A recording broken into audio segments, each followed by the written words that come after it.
काय करा हो, चेक गेलं वाहून, एक सुद्धा बी नाही याच्यामध्ये. सरकार कर्ज माफी देतो म्हणाले, काही द्याचा वाण नाही. नासाडी काही द्याचा वाण नाही. काय खरं नाही बाबा, शेतकऱ्याचा आता आत्महत्याच करावं लागतं.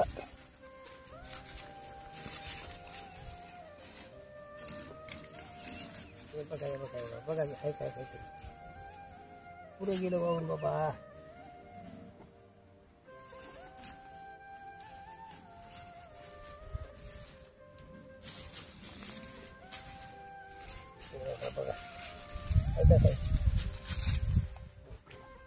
बघा इतका